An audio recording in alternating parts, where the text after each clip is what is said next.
محمد بن عبد الوہاب صاحب کا بیٹا ہے عبداللہ بن محمد بن عبد الوہاب، المتوفا 1242 ہجری، اب 1442 چل رہا ہے، ایگزیکٹ 200 سال پہلے وہ فوت ہوئے ہیں۔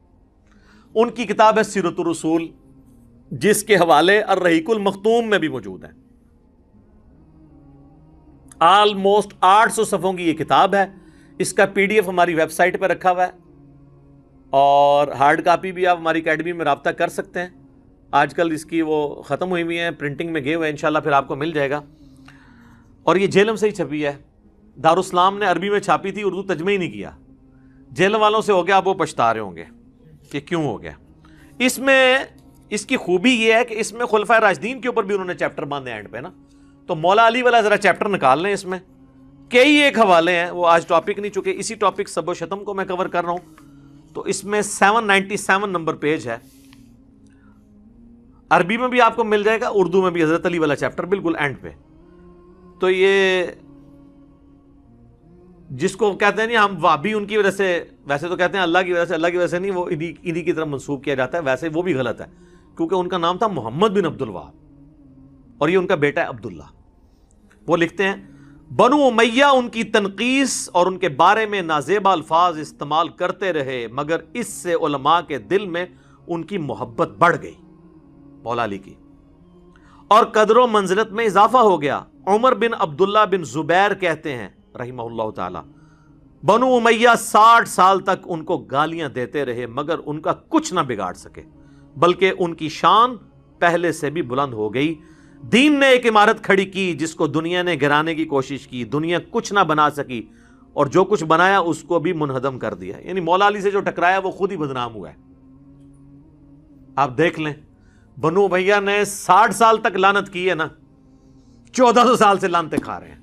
یعنی میں یہ نہیں کہہ رہا کہ وہ جو لعنتیں کر رہے ہیں وہ صحیح کر رہے ہیں، یہ یعنی ایک مکافات عمل والا مسئلہ ہے، تو وہ اپنی کیتیاں آگے آئی ہیں، دوسرے الفاظ میں وہ پنجابی میں کہا جاتا ہے نا، اپنے کیے ہوئے اعمال آگے ہیں۔ میں اس کو جسٹیفائی نہیں کر رہا، لیکن ان کو سوچنا چاہیے کہ یار یہ بھی ہو جاتا ہے، دنیا مکافات عمل کا نام ہے، یہاں پہ ایسا ہو جاتا ہے۔ تو یہ دو حوالے ہو گئے بزرگوں کے۔ اس دور میں انٹرنیشنل لیول کے اوپر مسلمانوں میں جینیس پرسنالٹی ہیں مولانا مودودی رحمہ اللہ تعالی۔ تیسرا والا میں طاق کرنے کے لیے ان کا پیش کر دیتا ہوں، خلافت و ملوکیت، کیونکہ پڑھا لکھا طبقہ تو مولویوں کو اور اماموں بزرگوں کو کسی کھاتے میں نہیں مانتا، وہ کہتا ہے جی کوئی کو پڑھ لکھے سیاڑے بندے دی گل کرو۔ مولوی تو ہو سکتا ہے ان کو کچھ نہ سمجھتے ہوں، لیکن جو ان کو سمجھتے ہیں نا وہ ان کو اور ان کے بزرگوں کو کچھ نہیں سمجھتے، تو لہٰذا ہم نے تو ہر طبقے کو ایڈریس کرنا ہے نا، یہ تو انٹرنیشنل پلیٹ فارم ہے۔ یہ خلافت و ملوکیت کا نیا ورژن ہے اور پوری تخریج کے ساتھ ہے، ایک ایک بات کا نیچے ریفرنس لکھا ہوا ہے اہل سنت کی کتابوں کا۔ اس میں جو چیپٹر ہے نا حضرت معاویہ رضی اللہ تعالیٰ عنہ کا عہد، اس میں وہ لکھتے ہیں ایک اور نہایت مکروہ بدعت حضرت معاویہ رضی اللہ تعالیٰ عنہ کے عہد میں یہ شروع ہوئی کہ وہ خود اور ان کے حکم سے ان کے تمام گورنر خطبوں میں برسر ممبر حضرت علی رضی اللہ تعالیٰ عنہ پر سب و شتم کی بوچھاڑ کرتے تھے، حتیٰ کہ مسجد نبوی میں ممبر رسول صلی اللہ علیہ وآلہ وسلم پر عین روضہ نبوی کے سامنے حضور صلی اللہ علیہ وآلہ وسلم کے محبوب ترین عزیز کو گالیاں دی جاتی تھیں، اور حضرت علی رضی اللہ تعالیٰ عنہ کی اولاد اور ان کے قریب ترین رشتہ دار اپنے کانوں سے یہ گالیاں سنتے تھے۔ یہ مسند ابی یعلا میں موجود ہے۔ سیدنا حسن و حسین کے سامنے مروان بن حکم نے کہا کہ اہل بیت تو ہے ہی لعنت والے لوگ، اہل بیت کا لفظ استعمال کر کے پھر انہوں نے جواب بھی دیا اس کا۔ یہ مسند ابی یعلا میں صحیح سند کے ساتھ موجود ہے۔ کسی کے مرنے کے بعد اس کو گالیاں دینا شریعت کو تو درکنار انسانی اخلاق کے بھی خلاف تھا، اور خاص طور پر جمعے کے خطبے کو اس گندگی سے آلودہ کرنا تو دین اور اخلاق کے لحاظ سے سخت گھناؤنا فعل تھا۔ حضرت عمر بن عبدالعزیز نے آ کر اپنے خاندان کی دوسری غلط روایات کی طرح اس روایت کو بھی بدل ڈالا، اور خطبہ جمعہ میں سیدنا علی پر سب کرنے کی بجائے یہ آیت پڑھنا شروع کر دی، ان اللہ یأمر بالعدل والاحسان وایتاء ذی القربى وینہی عن الفحشاء والمنکر والبغی یعظکم لعلکم تذکرون۔ اب یہی بات مودودی صاحب نے جب لکھی نا تو علماء کہتے ہیں مودودی پتہ نہیں کہاں بیٹھ کے کرتا رہتا. میں نے اس سے پہلے بابوں کے والے دیے ہیں, ٹھیک ہے, حالانکہ یہ ہمارے لیے نہیں ہے. کیوں؟ کیونکہ ہم تو کہتے ہیں کہ مرنے سے پہلے اے مسلمان کر لے اس پہ غور, کتابوں کا خدا اور ہے, بابوں کا خدا اور. تو یہ آپ جن بابوں کو مانتے تھے نا, ہم نے انہی کی کتابوں کے حوالے آپ کو پیش کر دیے. یہ حوالے تھے آپ کے لیے. ویسے آپ کا تو چیپٹر یہیں پہ کلوز ہو جاتا ہے, کیونکہ یہ تو کہتے ہیں جب بزرگ فرما دے تو دلیل تو ان سے مانگنا ہی گستاخی ہے. اب میں جو پڑھی لکھی عوام ہے جن کو ہم نے اتنا ایجوکیٹ کر کے بکش بنایا ہے, وہ تو ہم سے سوال کریں گے جی ان بزرگوں کو تو چھوڑیں, آپ ہمیں دلائل دیں بخاری سے, مسلم سے, حدیث کی کتابوں سے. تو ظاہر ہے پڑھے لکھے طبقے کو بھی تو ایڈریس کرنا چاہیے نا. ان لوگوں کو تو ایڈریس کر لیا. تو ان کے لیے ہم نے ریسرچ پیپر کے اندر جو چوتھا ٹاپک تھا, سب ٹاپک, اس کے اندر یہ سب کچھ کور کیا ہے, یہ 5B ریسرچ پیپر کے اندر. تو وہ سارا کچھ تو ایک نشست میں کرنا مشکل ہے. میں چند ایک چیزیں اس میں سے کور کر دیتا ہوں اسی ایک ٹاپک سے ریلیٹڈ. اس کی وجہ یہ ہے کہ یہ دوبارہ شاید میں اس کو پھر ریکارڈنگ میں نہ لے کر آؤں. روزانہ تو اس طرح کی باتیں نہیں ہو سکتی. اب یہ محرم بھی چل رہا ہے اور ایک ایشو بھی اٹھا ہوا ہے, تو میں جلدی جلدی اس کو کور کرتا ہوں, ایک پوری ڈاکٹرن آپ کے سامنے رکھتا ہوں. لیکن اس سے پہلے ایک دفعہ دروشی پڑھ لیں. اللہم صلی علی محمد وعلی آل محمد کما صلیت علی ابراہیم وعلی آل ابراہیم انک حمید مجید. اللہم بارک علی محمد وعلی آل محمد کما بارکت علی ابراہیم وعلی آل ابراہیم انک حمید مجید. آمین.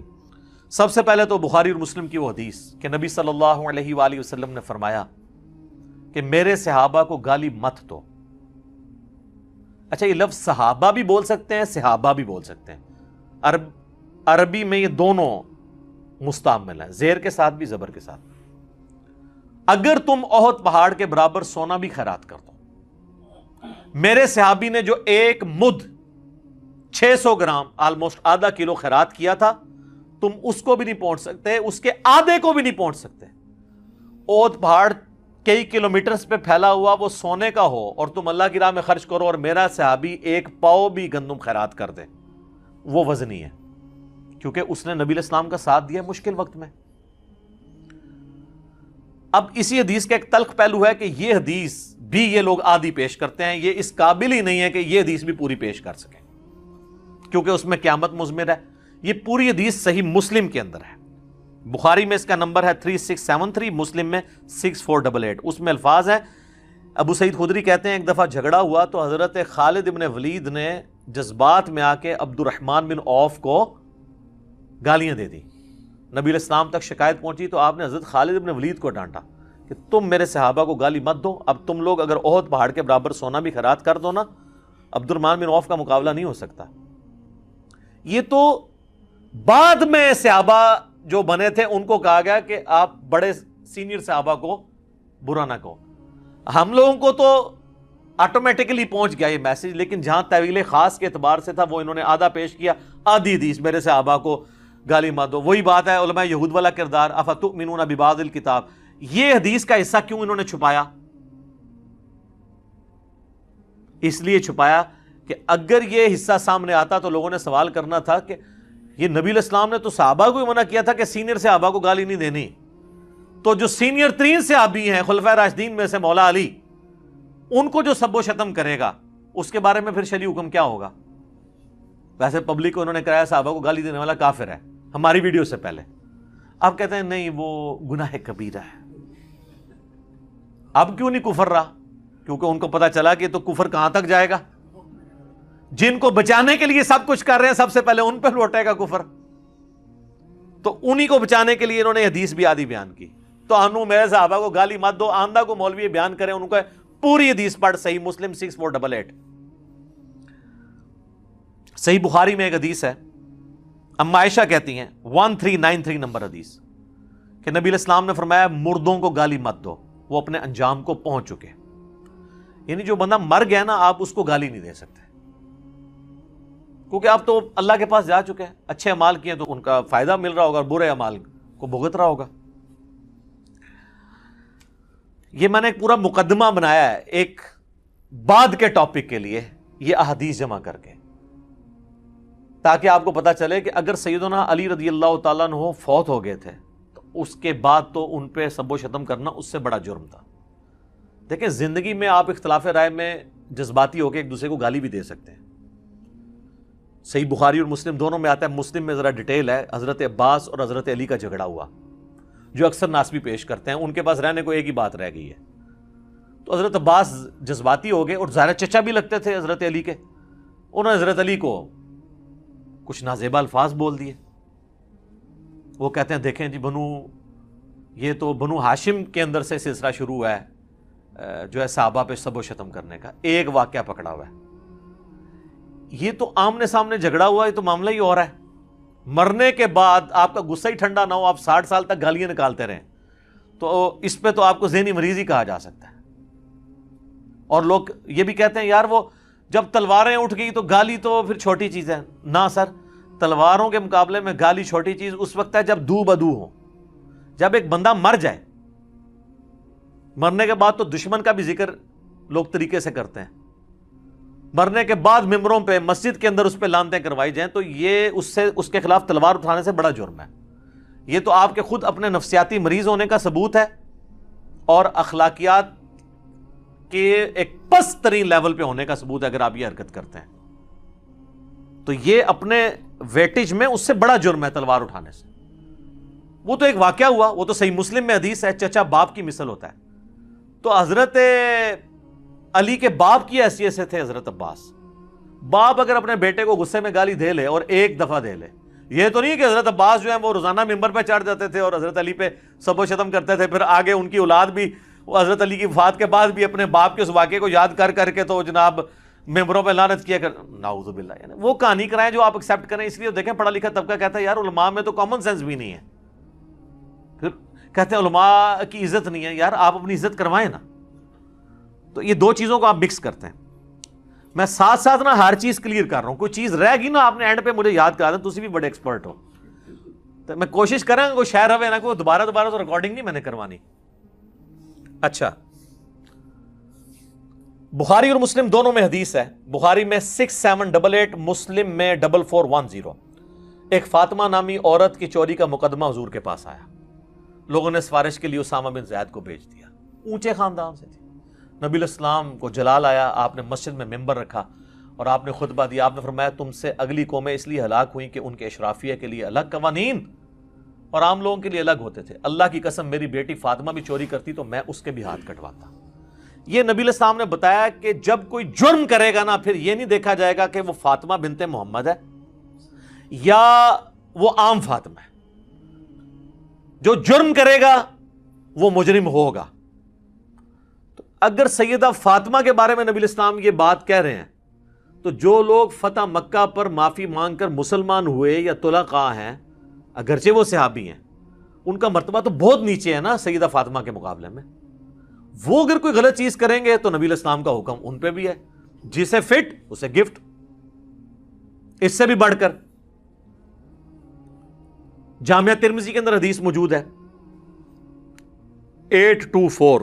شیخ البانی, شیخ زبیر زئی دونوں سے ہی کہتے ہیں, اہل حدیث کے ہر ممبر سے بیان ہوتی ہے کہ اہل شام میں سے ایک شخص آ کے عبداللہ بن عمر سے پوچھتا ہے یہ حج تمتع جائز ہے؟ وہ کہتے ہیں جائز, تو سنت ہے, نبی الاسلام نے جاری کیا. ان کے آپ کے والد تو منع کرتے تھے. انہوں نے کہا کہ بتاؤ اگر کسی کام کو رسول اللہ جاری کریں صلی اللہ علیہ وآلہ وسلم اور میرے والد اس کی مخالفت کرے تو میرے باپ کی بات مانی جائے گی یا نبی صلی اللہ علیہ وآلہ وسلم کی؟ اس نے کہا نبی الاسلام کی. تو آپ فرمایا کہ نبی الاسلام حج تمتع کا حکم دیتے تھے, تو اب کسی اور کے سرٹیفکیٹ کی ضرورت نہیں ہے.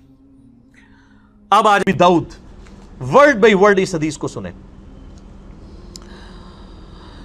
خالد بن معدان تابعی کہتے ہیں کہ مقدام بن مادی کرب صحابی ہیں, بڑے مشہور صحابی ہیں یہ. انہی سے وہ ابو داؤد میں حدیث ہے کہ مجھے اللہ نے قرآن اور اس کی مثل یعنی سنت عطا فرمائی. مقدام بن مادی کرب عمر بن اسود اور قبیلہ بنو اسد کا ایک آدمی جو اہل قنسرین میں سے تھا, حضرت معاویہ ابن ابی سفیان رضی اللہ تعالیٰ عنہ کے پاس آئے جب وہ شام کے اندر یعنی بادشاہ تھے. معاویہ نے مقدام سے کہا کیا تمہیں معلوم ہے کہ حسن ابن علی وفات پا گئے ہیں؟ تو مقدام رضی اللہ تعالیٰ عنہ نے فوراً پڑھا انا للہ و انا الیہ راجعون. کسی مسلمان کی موت پہ کیا پڑھنا چاہیے؟ یہی. اب یہ پڑھنا ایک صحابی کا کیا یہ جرم تھا؟ جب انہوں نے یہ پڑھا تو ابو داؤد نے کیا لکھا؟ فقال له فلان، تو ایک آدمی نے، ایک مرد نے، فلاں شخص نے اس کے جواب میں کہا. اب یہ فلاں کون ہے؟ وہ حضرت معاویہ خود تھے، کیونکہ مسند احمد میں موجود ہے معاویہ نے مقدام سے کہا. ابو داؤد کی عادت ہے کہ وہ جب کسی صحابی کا غلط کام آ رہا ہو نا تو اس کو فلاں کر جاتے ہیں. ابو داؤد کے اندر کئی مثالیں میں نے اس پمفلٹ میں لکھی ہیں. جب فلاں شخص فلاں کو ملنے کوفے آیا تو علی پر لعنت کروائی. وہ سنن نسائی الکبریٰ کے اندر ہے کہ جب معاویہ ابن ابی سفیان مغیرہ ابن شعبہ کو ملنے کے لیے کوفہ آئے تو حضرت علی پہ لعنت کروائی. تو ابو داؤد نے فلاں فلاں کر دیا. میرا یوٹیوب پہ کلپ لاکھوں لوگ دیکھ چکے ہیں. سنی اور شیعہ کی کتابوں میں حق چھپانے کی مثالیں. یہی کام نہج البلاغہ میں جب مولا علی کا خطبہ حضرت عمر کے بارے میں آیا تو شیعہ نے بھی وہاں پہ وہ فلاں شخص پہ اللہ کی رحمت ہو، اس نے دین کے لیے یہ خدمات کی. یہ کام شیعہ نے بھی پایا تو کام سنیہ نے بھی پایا. ٹھیک ہے نا جی. تو جدو کوئی کام پائے تو اس کام سے رسی کاٹ سکنے ہیں. اللہ دے فضل. یہ میں کوئی تکبر کے طور پہ نہیں، میں جسٹ جوک کے طور پہ بول رہا ہوتا ہوں، کیونکہ نہ میں وہابی نہ میں بابی، میں ہوں مسلم علمی کتابی. تو حضرت معاویہ نے کہا، مسند احمد میں بھی اور المعجم الکبیر طبرانی میں بھی موجود ہے جو میں نے نمبر بتایا، کہ حضرت معاویہ نے یہ کہا کہ مقدام کیا تم حسن کے مرنے کو مصیبت سمجھتے ہو؟ انا للہ و انا الیہ راجعون. میں نے کہا تھا نا آپ کو پتہ چلے گا قاتل کون ہے یہ تو ہم نہیں کہتے، لیکن بینیفیشری کون ہے، خوشی کسے ہوئی حسن کے مرنے پر؟ آل امیہ کو. انہوں نے کہا، اب مقدام بن مادی کرب کو بڑا غصہ آیا. انہوں نے کہا میں حسن کی وفات کو مصیبت کیوں نہ سمجھوں جبکہ رسول اللہ صلی اللہ علیہ وآلہ وسلم نے ان کو اپنی گود میں بٹھایا ہوا تھا اور فرما رہے تھے حسن مجھ سے ہے اور حسین علی سے ہے. یعنی مقدام بن مادی کرب کہتے ہیں میں نے نبی الاسلام کو خود دیکھا ہے کہ اپنے زانوں پہ ایک طرف حسن ابن علی کو بٹھایا ہے، دوسری طرف حسین ابن علی کو، اور کہہ رہے ہیں حسن مجھ سے ہے حسین علی سے ہے. اور یار جس نے نبی کو اتنی محبت کرتے ہوئے دیکھا ہو تو سر پھر اس شخص کی وفات کے اوپر اس کو پھر غم تو ہوگا نا. تو وہ حضرت معاویہ کو جواب دے رہے ہیں کہ میں کیوں نہ مصیبت سمجھوں جب نبی الاسلام اتنی محبت ان سے کرتے تھے. اور بخاری کے تو الفاظ میں نے بتایا نا ابن عمر کے، صحیح بخاری 3753، حسن و حسین دنیا میں میرے دو پھول ہیں. ٹھیک ہو گیا. ہائے ہائے ہائے. اب وہ جو اسدی شخص مقدام بن مادی کرب کے ساتھ گیا ہوا تھا نا حضرت معاویہ کو ملنے میں، آپ کو پتہ ہے شاہ سے زیادہ شاہ کے وفادار ہوتے ہیں چمچے. وہ چمچا تھا. اس نے دیکھا کہ جب معاویہ ہی توہین کر رہے ہیں حضرت حسن ابن علی کی، یہ بات کہہ کے کہ حسن کا مرنا کوئی مصیبت ہے، انہوں نے کہا میں بھی بیچ اپنا تھوڑا لوچ تال دیا. تو اس نے کہا فقال الاسدی جمرۃ اطفأ اللہ، حسن تو ایک آگ کا کوئلہ تھا جسے اللہ نے بجھا دیا. انا للہ و انا الیہ راجعون. اللہ کی لعنت ہو ایسے لوگوں پر جو اہل بیت کے ساتھ بغض رکھنے والے تھے.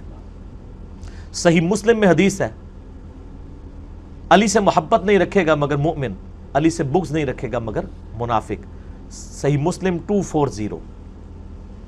اور یہ آپ دیکھ لیں سیدنا علی کی اولاد کے ساتھ غدیر خم پہ جو نبی علیہ السلام نے کہا تھا میں اہل بیت کے معاملے میں تمہیں اللہ کا خوف دلاتا ہوں، 6225 سے 6228 تک صحیح مسلم میں، وہ اہل بیت سے مراد مولا علی اور ان کی اولاد لی تھی. کیونکہ سنن نسائی الکبریٰ میں مسند احمد میں آگے الفاظ ہے غدیر خم کی حدیث کے کہ مولا علی کا ہاتھ پکڑ کے نبی علیہ السلام نے صحابہ کے دوران یعنی غدیر خم پہ بلند کر کے کہا من کنت مولاہ فہذا علی مولاہ، جس کا مولا میں اس کا مولا علی، جس کا جگری یار میں اس کا جگری یار علی، جس کا آقا میں اس کا آقا علی. اور پھر کہا اے اللہ علی جو علی سے محبت رکھے تو بھی اس سے محبت رکھ، جو علی سے بغض رکھے تو بھی اس سے بغض رکھ. کیونکہ علی کی اولاد نہیں ذبح ہونا تھا نا. یہاں پہ بھی آپ دیکھ لیں وہ اسدی کہتا ہے کہ حسن تو آگ کا ایک انگارہ تھا، ایک کوئلہ تھا داغتا ہوا جس کو اللہ نے بجھا دیا. یہ اس جملے کے اندر پوری قیامت ہے. آپ استغفر اللہ پڑھ رہے ہیں نا، اس ایک جملے کو اگر کھولیں نا تو میں گھنٹوں بول سکتا ہوں. یہ کسی کے لیے یہ جملہ کیوں بولا جاتا ہے؟ کہ فلاں شخص دہتا ہوا انگارہ ہے. پرانے زمانے میں جب آپ نے آگ روشن کرنی ہوتی تھی تو دوسرے گھروں سے آپ کوئلہ لے کے آتے تھے.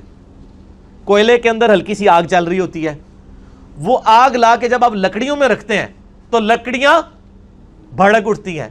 یہ لکڑیوں کو بھڑکانے والی چیز جو ہوتی ہے وہ ہوتا ہے دہتا ہوا کوئلہ. حسن کو اس نے دہتا ہوا کوئلہ کیوں کہا؟ چونکہ حضرت معاویہ نے صلح کی بھی تھی حسن ابن علی کے ساتھ کچھ شرائط کے اوپر. ان شرائط میں سے صرف ایک ہی شرط پوری کی تھی کہ جو مال غنیمت جو قرآن حکیم میں سورۃ الانفال میں آیا کہ اہل بیت کو 5واں حصہ ملے گا بیت المال میں سے، چونکہ ان پہ زکوٰۃ نہیں لگتی، وہ دیتے تھے. باقی جو 4 شرائط تھیں، نمبر 1 حضرت معاویہ رضی اللہ تعالیٰ عنہ خلفائے راشدین کے طریقے کے مطابق حکومت چلائیں گے، کوئی نہیں پوری کی. نمبر 2 حضرت علی کے ساتھیوں نے جو ہتھیار ڈال دیے ہیں صلح حسن کے بعد، وہ ان کے ساتھ ظلم و ستم نہیں ہوگا. آپ یہ میرا پمفلٹ پڑھیں، میں آج اس ڈیٹیل میں نہیں جانا چاہتا، وہ سب کچھ موجود ہے ان کے ساتھ کیا کچھ ہوا، بخاری مسلم سے میں نے ثابت کیا.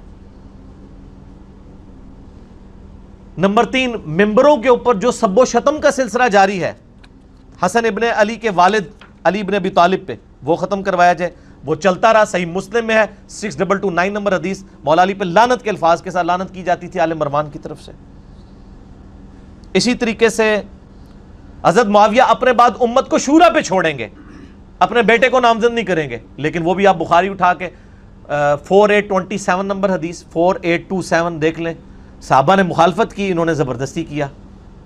ٹھیک ہے، تو کوئی ایک شرط بھی نہیں مانی سوائے ایک مال غنیمت والا معاملہ. تو یہ سارے شرائط تھیں.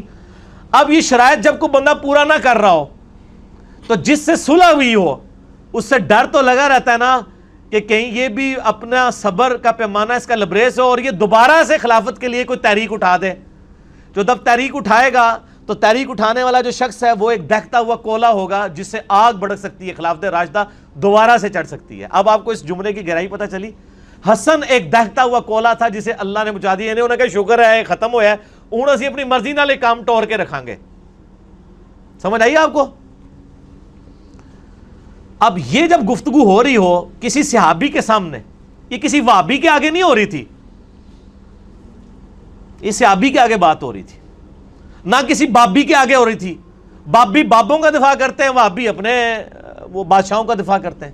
یہ صحابی تھا مقدام بن مادی کرب. اس نے کہا کہ پہلے معاویہ نے یہ بات کی رضی اللہ تعالیٰ عنہ کہ حسن کا مرنا کوئی مصیبت ہے. اب اس کے چمچے نے آگے سے یہ بات کر دی ہے کہ حسن تو ایک آگ کا انگارہ تھا، اسے بجھا دیا اللہ نے. ہائے ہائے ہائے ہائے. اب مقدام فقال المقدام، مقدام نے کہا اما انا، انہوں نے کہا معاویہ جت تک میرا تعلق ہے نا، فلا ابرح اليوم، آج میں اس وقت تک یہاں سے تیرے دربار سے نہیں اٹھوں گا، حتی اغیظک، یہاں تک کہ میں تجھے غصہ نہ دلاؤں. یعنی تو نے مجھے تکلیف دی ہے نا حضرت حسن ابن علی کے بارے میں کامنٹس کر کے نیگیٹو، میں تجھے ایسی باتیں کروں گا کہ تجھے غصہ دلاؤں. وَأُسْمِعَكَ مَا تَكْرَهُ، اور میں تجھے ایسی باتیں سناؤں گا تجھے بری لگیں گی. جب کسی کی حقیقت اسے کھول کے بیان کی جائے نا تو بڑے سے بڑے صبر کرنے والے شخص کو بھی بری لگتی ہے. پھر کہا اے معاویہ اگر میں سچ کہوں تو میری تصدیق کر دینا، اور اگر میں غلط کہوں تو تردید کر دینا. معاویہ نے کہا ایسا ہی کروں گا. مقدام نے کہا میں تمہیں اللہ کی قسم دے کر کہتا ہوں، کیا تم جانتے ہو کہ رسول اللہ صلی اللہ علیہ وآلہ وسلم نے سونا پہننے سے منع فرمایا؟ حضرت معاویہ نے کہا ہاں ہمیں بھی پتا ہے مرد کے لیے سونا حرام ہے. مقدام نے پھر کہا معاویہ تمہیں اللہ کی قسم دے کر کہتا ہوں، کیا تمہیں خبر ہے کہ رسول اللہ صلی اللہ علیہ وسلم نے مرد کے لیے ریشم پہننے سے روکا ہے؟ انہوں نے کہا ہاں. حضرت مقدام نے کہا میں تمہیں اللہ کی قسم دے کر تیسری بات پوچھتا ہوں، کیا تم جانتے ہو کہ رسول اللہ صلی اللہ علیہ وآلہ وسلم نے درندوں کی کھالیں پہننے اور درندوں پر سواری کرنے، یعنی شیر کی کھال پہننا یہ تکبر کی علامت ہے، اس سے منع فرمایا؟ حضرت معاویہ نے کہا ہاں. مقدام نے کہا اللہ کی قسم میں نے یہ سب کچھ تمہارے گھر میں ہوتے ہوئے دیکھا ہے اے معاویہ. یعنی تم مانتے بھی ہو کہ سونا مرد کے لیے حرام ہے، ریشم مرد کے لیے حرام ہے، درندوں کی کھالیں پہننا حرام ہے. یہ تینوں حرام کام جو تم خود جانتے ہو تمہارے گھر میں ہوتے ہیں. اب میں نہیں کہتا کہ حضرت معاویہ نے سونے کے کڑے یا وہ کوئی لاکٹ پہنا ہوا تھا، میرا اس نے ظن ہے کہ ان کے بال بچے ہی کرتے ہوں گے. گھر میں ظاہر ہے کہ میرے آپ کے بچے تو نہیں تھے نا, ان کے ہی ہوں گے. ہم اس نے ظن رکھتے ہیں کہ وہ خود نہیں کرتے تھے. اب یہ بات کرنے کے بعد تو آپ تو کہتے ہیں جی امام حنیفہ کا قول دکھاتے ہیں, آگے حدیث دکھاتے ہیں, لوگ کو رجوع ہی نہیں کرتے, کہتے ہیں حدیث کو ہم نے چھوڑنا ہے. اب یہاں پہ نبی علیہ السلام کی حدیث ان کو پتہ ہے, حضرت معاویہ سے کہا جا رہا ہے کہ آپ توبہ کریں. اب کیا ہوا؟ مقدام نے کہا اللہ کی قسم یہ سب کچھ آپ کے گھر میں ہوتا ہے اے معاویہ. اس پر معاویہ نے کہا اے مقدام مجھے معلوم تھا کہ میں تجھ سے ہرگز بچ نہیں سکوں گا, یعنی میری کمزوریاں تجھے پتہ ہیں. حالانکہ ہونا چاہیے تھا معاویہ اے مقدام میں تمہیں گواہ کر کے کہتا ہوں آج تک جو کچھ مجھ سے ہوا میں اللہ سے توبہ کرتا ہوں, اللہ تعالیٰ یہ گناہ معاف کرے, آئندہ میں اپنی اصلاح کروں گا. کیونکہ آپ تو ہمیں یہی بتاتے ہیں نا کہ جب صحیح حدیث مل جائے تو وہی آپ کا مذہب ہونا چاہیے. آپ کہتے ہیں امام حنیفہ کے سامنے حدیثیں آتی تھیں وہ پیچھے نہیں ہٹتے تھے, تو یہ امام حنیفہ سے بہت پہلے ہی معاملہ جو ہے وہ بگڑا ہوا ہے.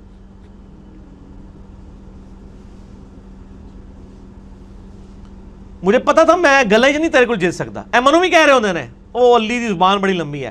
او زبان نہیں لمبی, سچ ہوتا ہی اتنا طاقتور ہے کہ اس سے آپ جیت ہی نہیں سکتے. یہ تواڈے بزرگ بابے بھی یہی کہندے سن کہ میں گلے تواڈے کول نہیں جیت سکتا. انشاءاللہ تسی بھی نہیں جیت سکو گے کیونکہ بات ہی سچی ہے. آپ دیکھ لینا اے مقدام مجھے معلوم تھا کہ میں تجھ سے ہرگز نہیں بچ سکوں گا.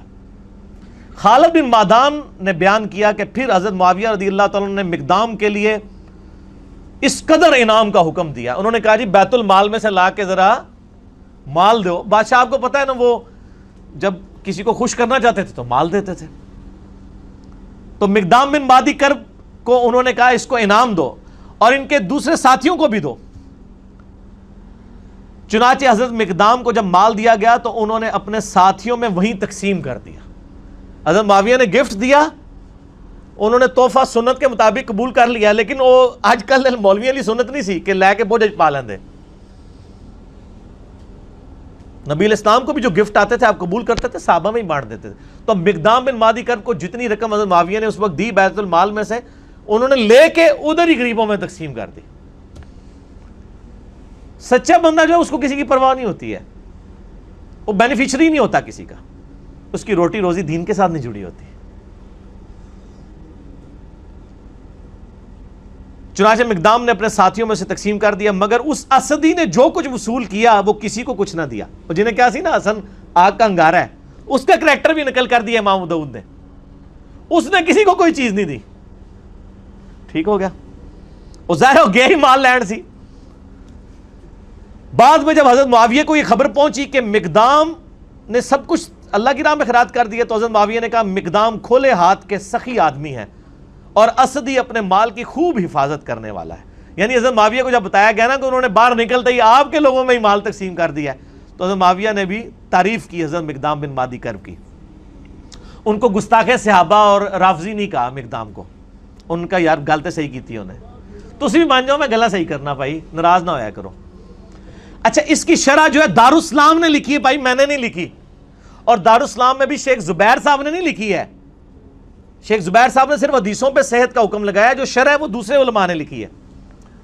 اور صلاح الدین یوسف صاحب نے بھی اس کے اوپر یعنی کہ تقریض لگائی ہوئی ہے. اس کی شرح میں لکھتے ہیں, اب دیکھیں دارالاسلام ورڈ بائی ورڈ آپ شرح سنیں. صحابہ کرام حق بات کہنے میں بڑے جری تھے. حضرت مقدام رضی اللہ تعالیٰ عنہ کو حضرت معاویہ رضی اللہ تعالیٰ عنہ کی عمارت سے کوئی خوف نہ آیا اور بے دھڑک حق بات کہہ دی. چلو جی شکر ہے, اے علی بھائی نے نہیں کہا گیا لکھو, دارالاسلام نے کئی سال پہلے یہ شرح کی ہوئی ہے. اس مکالمے کے شروع میں جو آیا کہ ایک آدمی نے کہا کہ حسن کے مرنے کو تم مصیبت سمجھتے ہو, اس کے قائل شاید حضرت معاویہ ہی ہوں جسے ادبن مبہم رکھا گیا ہے. اے دیکھو وہ شرح کرنے والا مان رہا ہے کہ یہ جو ہے نا ایک بندے نے کہا کہ معاویہ کا مرنا کوئی مصیبت ہے, تو یہ حضرت معاویہ نے اصل میں کہا تھا, امام داؤد نے ادب کے طور پر فلاں لکھ دیا. آگے بریکٹ میں لکھا ہے اون المعبود. اون المعبود اہل حدیث عالم کی وہ شرح ہے ابو داؤد کی جو پوری دنیا میں مدرسوں میں پڑھائی جاتی ہے, عربی میں لکھی ہوئی. یہ شاید نہیں سرکار دارالاسلام والے ہو, یہ شاید کٹو, یہ یقیناً ہے, کیونکہ اس کا جو طریق المعجم الکبیر طبرانی میں ہے اور مسند احمد میں ہے, اس میں الفاظ ہیں کہ معاویہ رضی اللہ تعالیٰ عنہ نے کہا کہ حسن کے مرنے کو کیا تم مصیبت سمجھتے ہو. اس کے بعد پھر وہ لکھتے ہیں بنو امیہ اور اہل بیت کے خاندانوں میں سیاسی امور میں ان کے خاص رجحانات تھے. یہ تاریخ اسلام کا انتہائی پریشان کن دور تھا جو گزر گیا. وہ کہتے ہیں گزر گیا, مٹی پاؤ چھاڑ دو. اب ہم تمام صحابہ کرام کے لیے دعا گو ہیں, تو سر پھر آپ ان کے لیے بھی دعا گو ہوں جو 8 صحابہ کے اوپر لعنت کر رہے ہیں, کیونکہ یہ انہی کی اولاد ہے آل امیہ کی. ان کو پھر آپ کس منہ سے سمجھائیں گے؟ صرف ان کو میں سمجھا سکتا ہوں, انجینئر محمد علی مرزا, جو آل امیہ کے کاموں کو بھی غلط کہتا ہے اور آج رافضیوں کی لعنت کرنے کو بھی غلط کہتا ہے. آپ تو 2 نمبر لوگ ہیں, آپ کے تو دورے معیار ہیں, آپ کسی کو سمجھا سکتے ہیں. وہ کہتا ہے چھوڑ دو. اب ہم تمام صحابہ کرام کے لیے, تمام صحابہ کرام نہیں یار, 3-4 بندوں کا مسئلہ ہے. صحابہ کرام اتنے زیادہ نہیں ہیں. حضرت معاویہ رضی اللہ تعالیٰ عنہ, مغیرہ ابن شعبہ رضی اللہ تعالیٰ عنہ, عمر ابن عاص رضی اللہ تعالیٰ عنہ, اور بسر بن ابی ارطا رضی اللہ تعالیٰ عنہم اجمعین. ہم ان کے لیے دعائیں خیر کرتے ہیں, لیکن ان کا جھوٹا دفاع بھی نہیں کرتے. ان کے لیے دعا گو ہوں, اور کسی کے متعلق اپنے دل میں کوئی بغض نہ رکھیں. ایک مورخ کو جو ہے وہ کسی بھی جانب میلان ہو اس کا حق ہے, مگر خیال رہے کہ دوسری جانب بھی جلیل القدر صحابہ ہیں رضی اللہ عنہم و ارضاہم, اور دعا کریں ربنا اغفر لنا ولاخواننا الذین سبقونا بالایمان. اور ہم بھی یہ دعا کرتے ہیں, میرا تو کلپ ریکارڈڈ ہے سورۃ الحشر کی آیت نمبر 10.